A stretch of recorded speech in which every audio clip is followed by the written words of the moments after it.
Commander Lisa Morgan stood by the large window of the diplomatic vessel, gazing at the stars. The negotiations with the Galactic Council had gone on for 3 years now. 3 long, frustrating years of giving more than they got. She sighed and turned to face Admiral William Hartman, who had just entered the room. "They rejected our proposal again," she said. Hartman's face showed no surprise. The tall, gray-haired man had expected this outcome. "What are their terms this time?"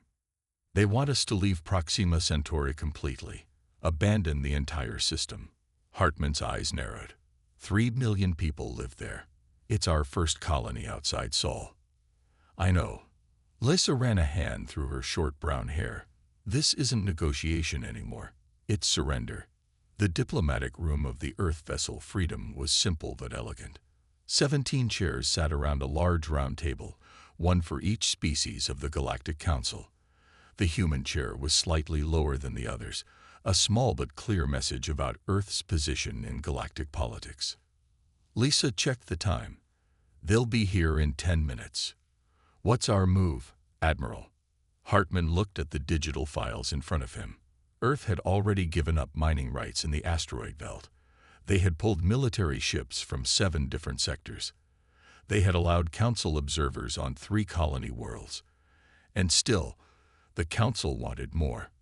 "We've followed Protocol 7 for too long," Hartman said quietly. "It's time for Protocol 9. Lisa's eyes widened. "Are we ready?" "We've been getting ready for years.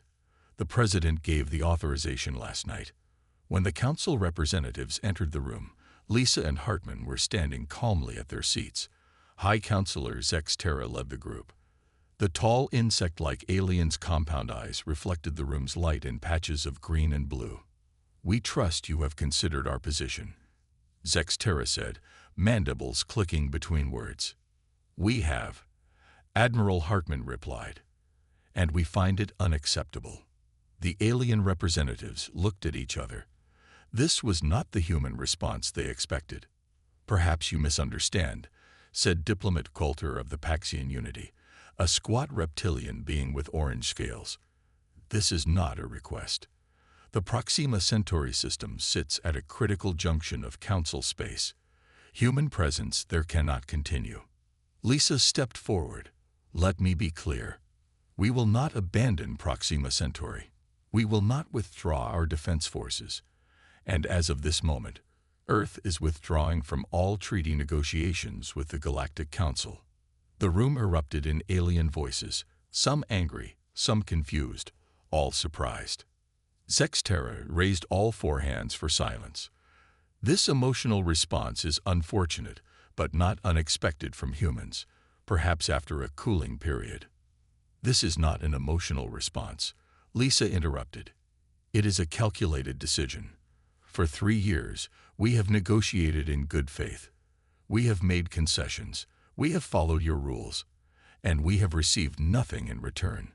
Admiral Hartman placed a small device on the table. "This formally ends Earth's petition to join the Galactic Council. We are no longer seeking your approval or protection." The blue-skinned Moravian ambassador leaned forward. "Without Council protection, Earth stands alone against the dangers of the galaxy. You have no allies." "We are aware of our position," Lisa replied coolly. Zex Terra's antennae twitched in what humans had learned was amusement. "And where will you go? What will you do? Your technology is centuries behind ours. Your military is small. Your territory is limited." Admiral Hartman smiled slightly. "That is no longer your concern." Lisa pressed a button on her wrist device. "This meeting is over. Your vessels have been cleared for departure. Earth representatives will be leaving all Council worlds within the standard week." As the aliens filed out of the room, many still talking among themselves, Diplomat Coulter approached Lisa. "This is a mistake, Commander Morgan. The Council's patience with humans has limits." Lisa looked directly into the alien's yellow eyes. "So does ours, Diplomat. So does ours." After the Council members had gone, Lisa turned to Hartman. "Do you think they understood what just happened?" The Admiral shook his head. "No, they think this is a temper tantrum. They have no idea what's coming. On her private channel, Lisa sent a single coded message to Earth Command. Protocol 9 initiated. The real work was about to begin. The news of Earth's withdrawal from peace talks spread quickly through the galaxy. Most alien species paid little attention.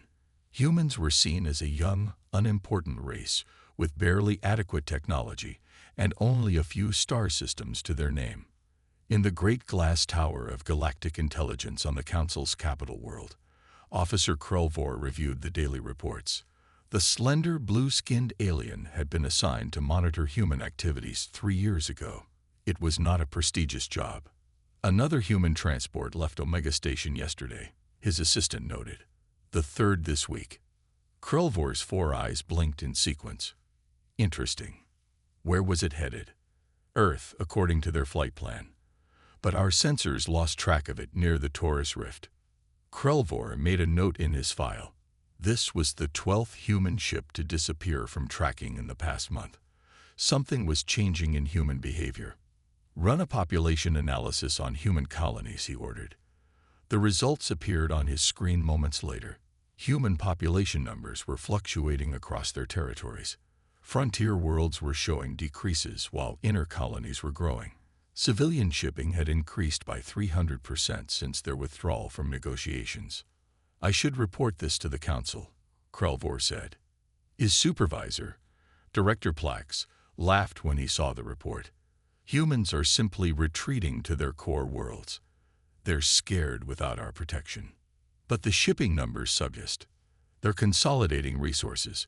It's a defensive posture, nothing that concerns the Council. Krelvor wasn't convinced, but he knew better than to argue.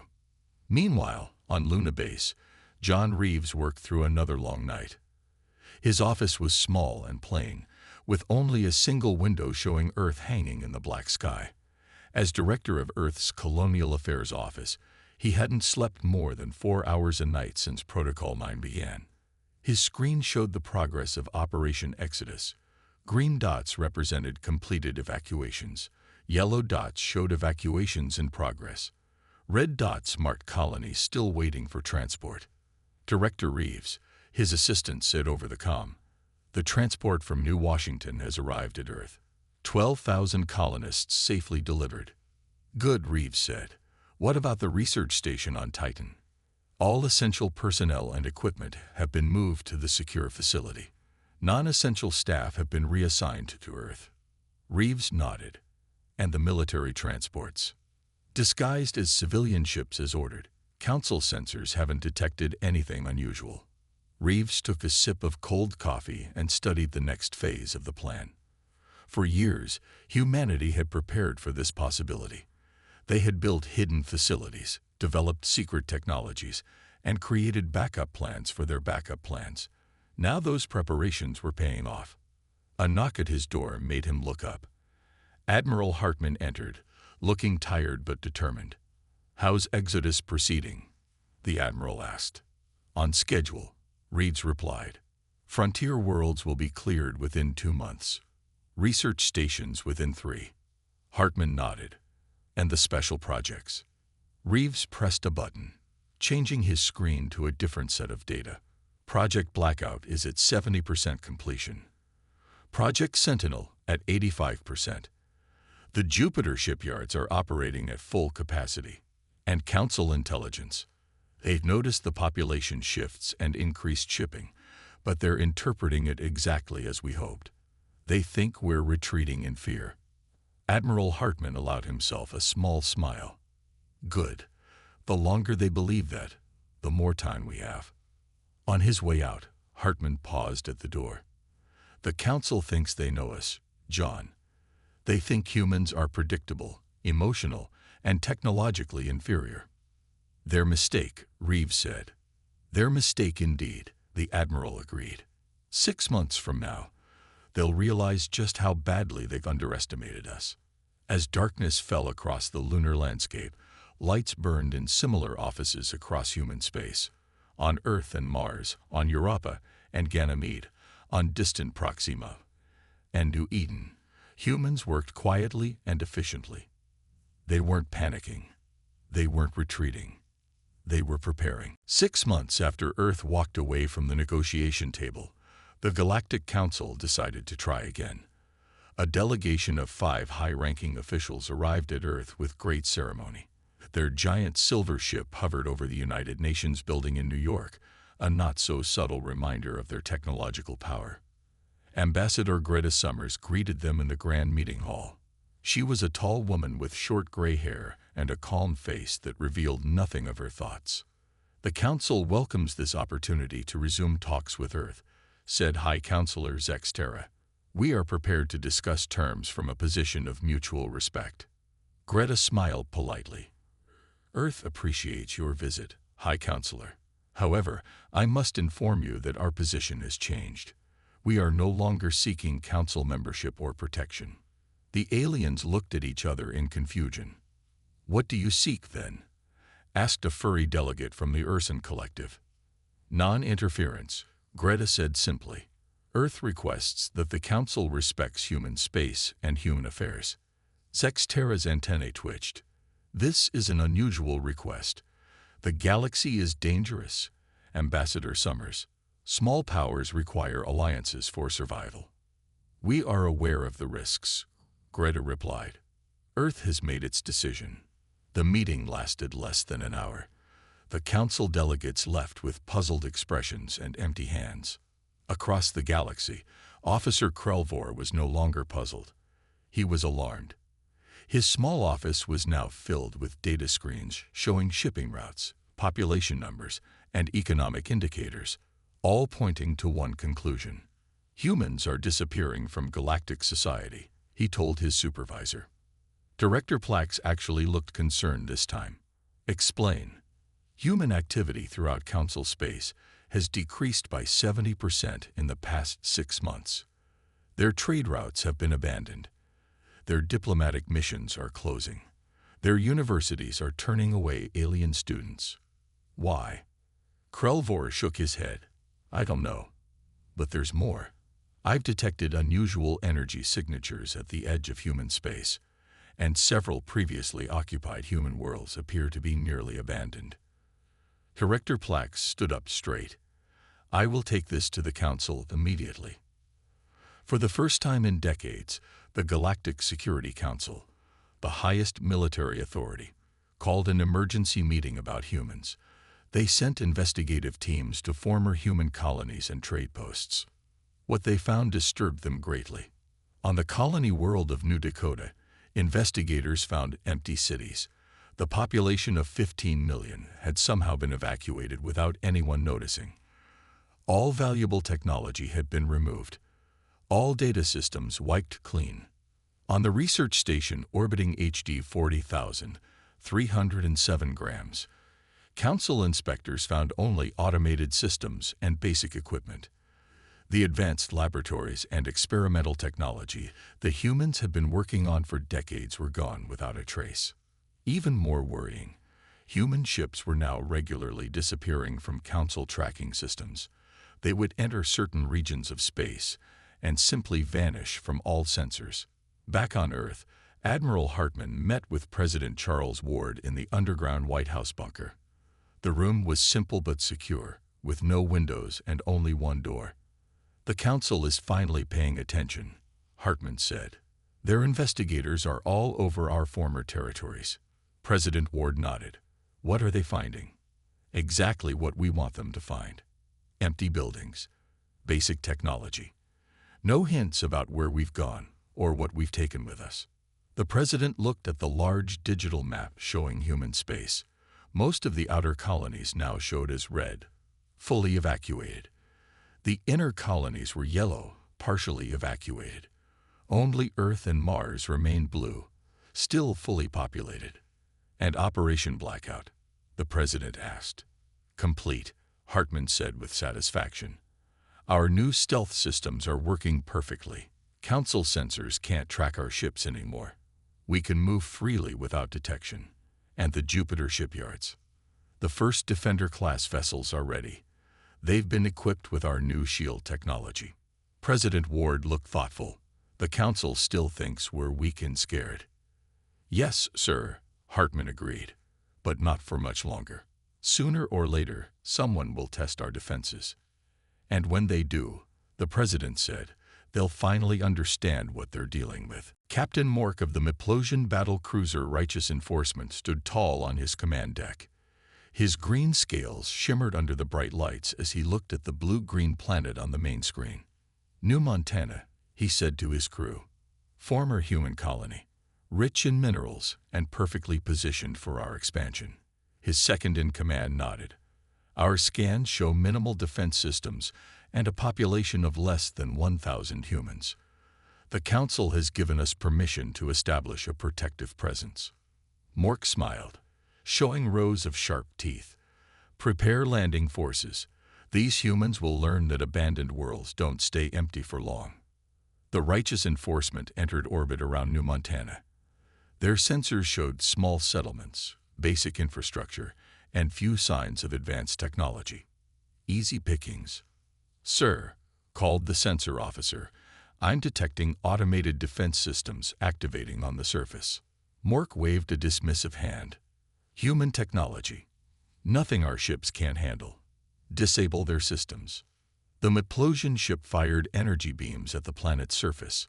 The defense stations should have been destroyed instantly. Instead, the beams seemed to disappear into strange energy fields around each target. Sir, the officer said with confusion, our weapons had no effect. The defense systems are still active, and they're powering up. Suddenly, alarms blared across the ship. 3 vessels detected, shouted the sensor officer. They just appeared from behind the gas giant. No warning, no engine signatures. On the screen, 3 sleek ships approached rapidly. They were clearly human in design, but unlike any human vessels Mork had seen before. They moved with impossible speed and precision. Impossible, Mork whispered. Human ships can't mask their engine signatures.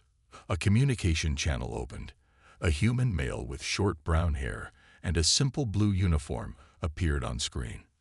This is Captain Edward Nichols of the Earth vessel Defiance. You are trespassing in human space.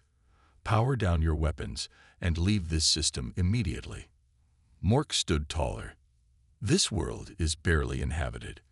The Council has determined it is open for protective occupation. The human's face showed no emotion. New Montana is a human world. It will remain a human world.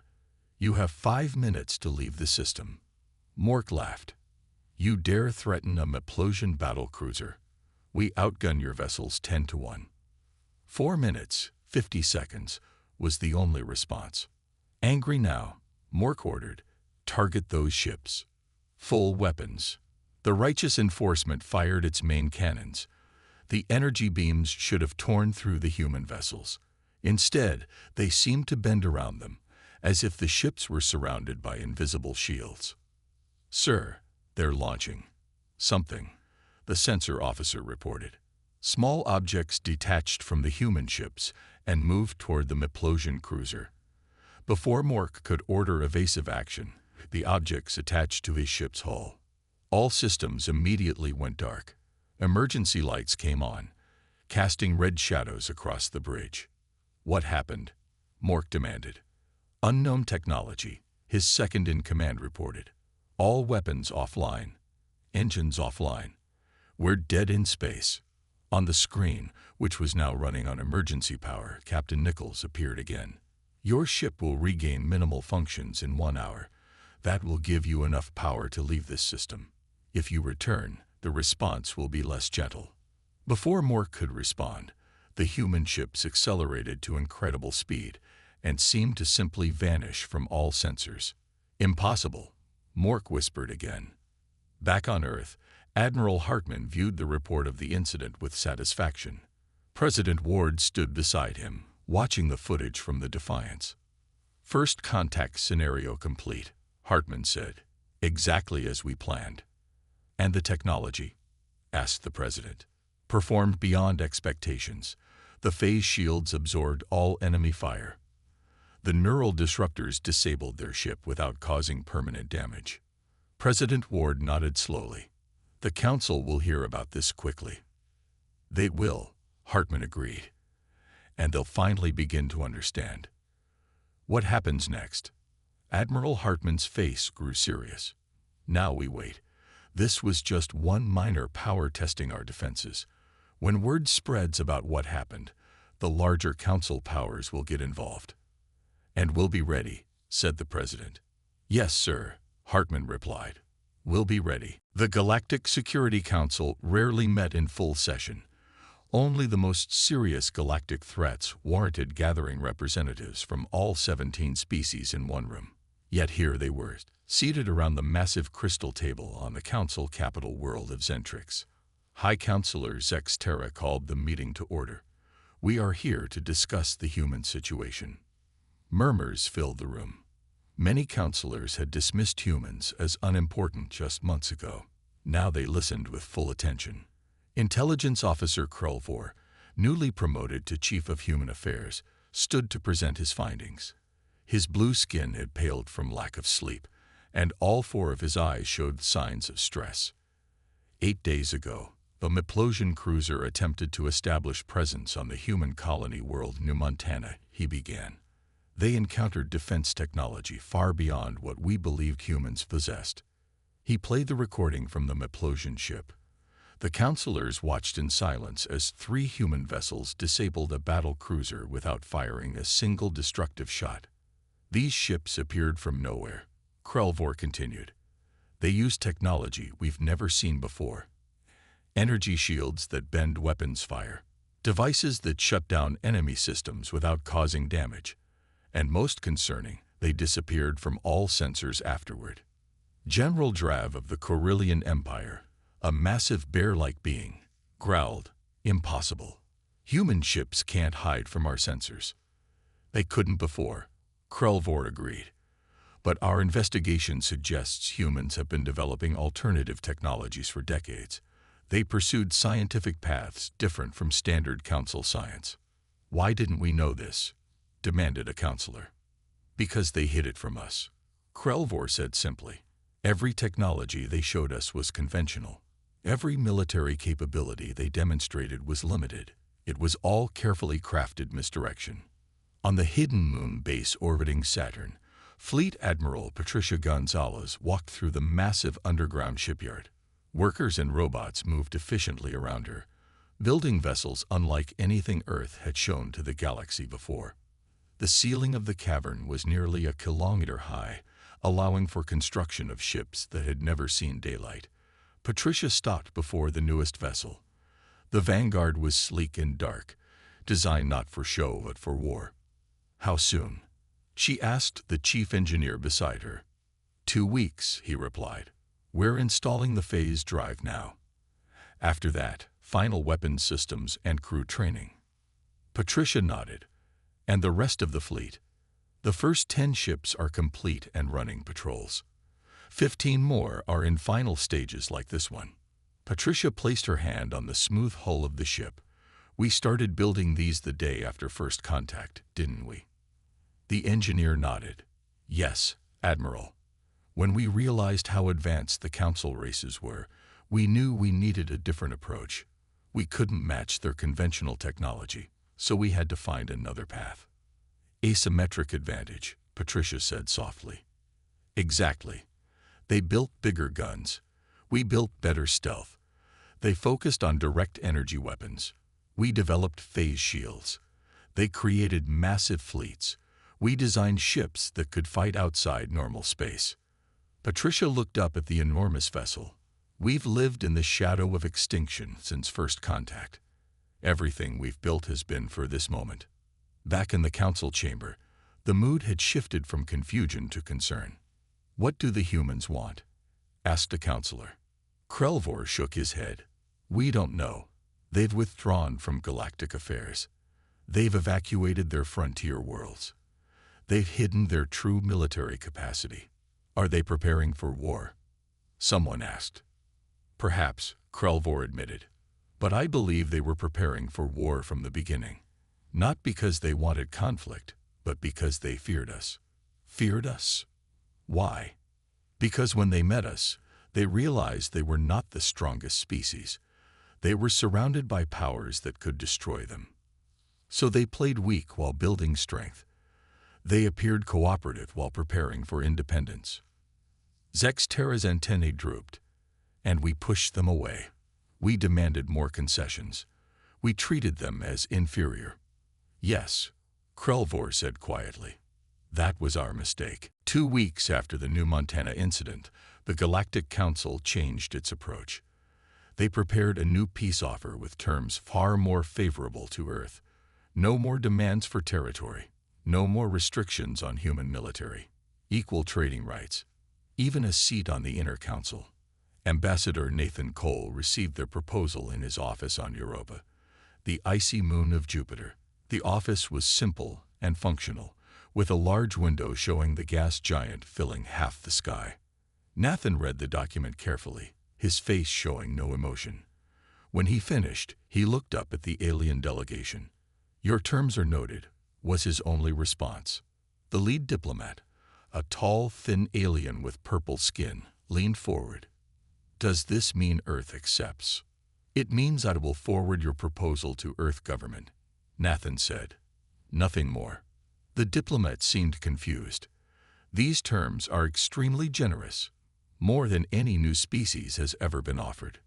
Perhaps you should have offered them 3 years ago." After the aliens left, Nathan contacted Earth directly. President Ward appeared on his screen, looking tired but determined. "They're scared," Nathan reported.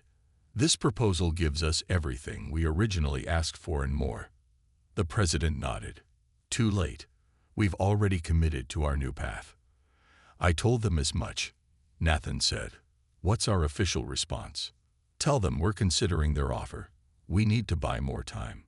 Across the galaxy, Council intelligence was growing increasingly worried. Human activity had changed completely. Their ships now moved with military precision. Former colony worlds had been transformed into fortresses or stripped of all valuable resources. Most disturbing to the Council, human vessels routinely disappeared from sensor coverage. They would enter certain regions of space and simply vanish, using technologies unknown to Council science.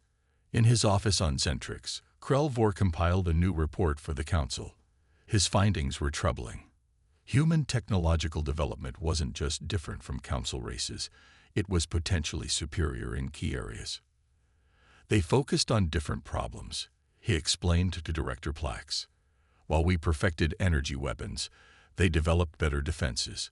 While we built faster engines, they created stealth systems. While we expanded outward, they built inward. Inward? Plax asked. They have underground cities on Mars that don't appear on any official maps. They have asteroid bases with no external signs of life. They have entire fleets that can move undetected through our territory. Director Plax shook his head. How did we miss this? Because they wanted us to miss it, Krelvor said simply. Everything they showed us was carefully selected to make us underestimate them. On Earth, in a deep bunker beneath the Rocky Mountains, Admiral Hartman met with the Joint Chiefs of Staff. The room was filled with military leaders from all human colonies.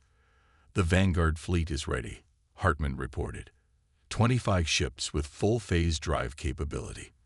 They can strike anywhere in Council space without warning. General Susan Alvarez from Mars Colony nodded. And the defensive grid, complete around Earth, Mars, and the inner colonies. Partial coverage of the outer systems. Admiral Eric Foster looked at the star map showing human space. Have the Council races attempted to probe our defenses again? Minor attempts only, Hartman replied. The Miplosion incident made them cautious. They're gathering information, trying to understand what they're facing. President Ward joined the meeting, taking his seat at the head of the table. The Council has made a new peace offer. Very generous terms. A trap? Someone asked. No, the President said. I believe they're genuinely trying to restart negotiations. They've realized their mistake. Too late, General Alvarez said. Perhaps. The President looked thoughtful.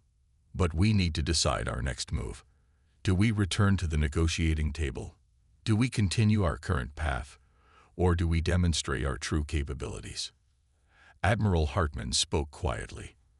I believe a demonstration is inevitable.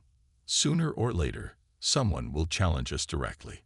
When that happens, we'll have no choice but to show our hand." The president nodded slowly. "Then we prepare for that day. And we make sure that when it comes, there will be no doubt about humanity's place in the galaxy." The hegemony of Turax was not known for patience. As one of the minor powers in the Galactic Council, they often acted boldly to prove their worth. When reports of human technological advancements reached them, they saw an opportunity. "We will show the Council how to handle the human problem," declared Supreme Commander Vrak to his War Council. "Our battle fleet will enter their home system and demonstrate our power. The humans will have no choice but to accept Council authority." No one in the room dared disagree. The Turaxian battle fleet was impressive. 50 capital ships with over 200 support vessels, more than enough to handle a minor species like humans. 3 days later, the fleet emerged from hyperspace at the edge of Sol system. Their sensors immediately began scanning for defenses. "Report," ordered Fleet Admiral Zorn. "Minimal defenses detected, Admiral," replied the sensor officer. "We detect standard orbital platforms around Earth and Mars. A small fleet of conventional warships near Jupiter. No advanced technology visible." Admiral Zorn frowned, his large cranium wrinkled with confusion. "This contradicts intelligence reports. Where are their advanced ships? Their new defensive systems?" "Perhaps the reports were exaggerated," suggested his second-in-command. Zorn wasn't convinced. "Approach with caution. Full scan of all unusual energy signatures." The Turaxian fleet moved deeper into the solar system, weapons charged and shields at maximum. As they passed the orbit of Neptune, they detected nothing unusual. Past Uranus, still nothing. Jupiter's moons showed only standard mining operations. "This is too easy," Zorn muttered. In a hidden command center beneath the surface of Pluto, General Andrew Hayes watched the alien fleet's approach on a three-dimensional display. Dozens of officers worked quietly at their stations, monitoring every aspect of the operation. "They've passed the outer marker," reported a young lieutenant. 53 capital ships, 212 support vessels. Hayes nodded calmly. "Are they scanning for us?" "Yes, sir. Standard Council scanning procedures, looking for ship signatures and weapons platforms."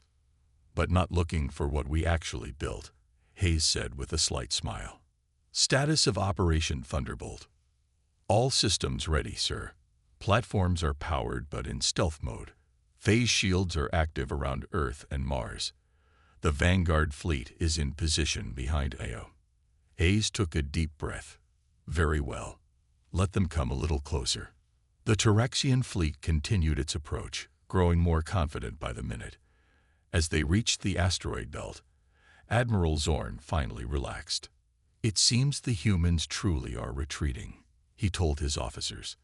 "Their technology was not as advanced as reported. We will proceed to Earth and demand their surrender." On Pluto, General Hayes watched the aliens pass the final marker. "They're in optimal position," his tactical officer reported. Hayes nodded once. "Execute Operation Thunderbolt." Across the solar system, hundreds of platforms that had been completely invisible to alien sensors suddenly activated. They weren't conventional weapons platforms. They were something entirely new, phase disruptors based on technology humans had been developing in secret for decades. On the Turaxian flagship, alarms suddenly blared. "Unknown energy signatures detected," shouted the sensor officer. "Hundreds of them, all around us." Before Admiral Zorn could respond, the first phased pulse hit his ship. It wasn't a conventional attack. There was no explosion, no physical damage. Instead, the pulse passed through their shields as if they didn't exist and disrupted the delicate systems that controlled the ship's power grid. Main lights went out. Weapons went offline. Engines shut down. All across the Turaxian fleet, the same thing was happening. Ship after ship drifted powerless in space. Within minutes, 37 capital ships had been disabled without a single destructive shot fired. Admiral Zorn stared in disbelief at the emergency displays. "Impossible," he whispered. A communication channel opened on the emergency system. A human face appeared. General Hayes, though Zorn didn't know his name. Turaxian Fleet, this is Earth Defense Command. Your ships have been disabled but not destroyed. Life support systems remain functional. You have violated sovereign human space despite clear warnings. You have two options: immediate withdrawal once systems are restored, or complete shutdown of all your vessels. You have 5 minutes to decide. As the message ended, Zorn looked at his officers in shock. What just happened? News of the Turaxian defeat spread through the galaxy with shocking speed. The battle fleet had returned home in disgrace, their ships barely functional, their pride shattered. Admiral Zorn had been stripped of his rank. The hegemony of Turax fell silent in council meetings. For the first time in its long history, the Galactic Council convened its most secretive body, the Strategic Assessment Directorate. In a room deep beneath the Council's grand towers, representatives from all 17 species gathered around a simple black table. There were no recordings here, no assistants, no political posturing. The humans disabled a battle fleet of 53 capital ships without destroying a single vessel, said the Moravian director grimly. They used technology we've never seen before, technology that bypassed all our defenses. One minor colony with minimal defenses could have been a fluke, added the Ursan representative. This was not. This was a demonstration of overwhelming superiority. High Counselor Zextera's antennae drooped. We have catastrophically underestimated the humans. For once, all 17 species agreed. The evidence was undeniable. Humanity had never been the minor power they appeared to be. Their apparent technological limitations had been carefully crafted misdirection. Their diplomatic concessions had been calculated to buy time. Their retreat had been strategic, not cowardly. We must understand their true capabilities, said Krelvor, now elevated to Special Advisor on Human Affairs. Based on what we've seen, humans have developed at least 3 technologies beyond our current level. Phase shielding that bends energy around protected objects, stealth systems that hide entire fleets from our sensors, and weapons that target systems directly without causing physical damage. How? Demanded a counselor. How could they develop these technologies without us knowing? They pursued different scientific paths, Krelvor explained. They didn't try to match our technology. They looked for ways around it. Most importantly, they hid their true research and showed us only what they wanted us to see. What do they want? Asked Zextera. I believe they want what they always said they wanted, Krelvor replied. Respect. Equal treatment. Security. We offered none of these. We treated them as inferior. We demanded concessions. We threatened them. And now? Someone asked. Krelvor's 4 eyes blinked in sequence. Now we hope they're still willing to talk at all. In her secure office beneath the Rocky Mountains, President Samantha Rivera reviewed the latest intelligence. Reports from across Council space showed that the alien powers were finally recognizing humanity's true position. Military forces had been withdrawn from the borders of human space. Diplomatic channels were reopening. Trade offers were flooding in. Admiral Hartman stood at attention nearby. The Council's Strategic Directorate has been in emergency session for 3 days. They're reassessing everything they thought they knew about us. The President nodded. And the Vanguard fleet? On standby, but visible to their sensors. We're not hiding our capabilities anymore. Good. Rivera looked at the holographic display showing the status of human worlds. The evacuated colonies were being resettled. The hidden research stations were now operating openly. The secret shipyards around Saturn and Jupiter were visible to any who looked. Do you think they understand yet? She asked. I think they're beginning to, Hartman replied. They know our technology is better than they thought. They know we can defend ourselves. But I don't think they truly understand why we did what we did. Then it's time to tell them. The President made her decision. Prepare a message for the Galactic Council.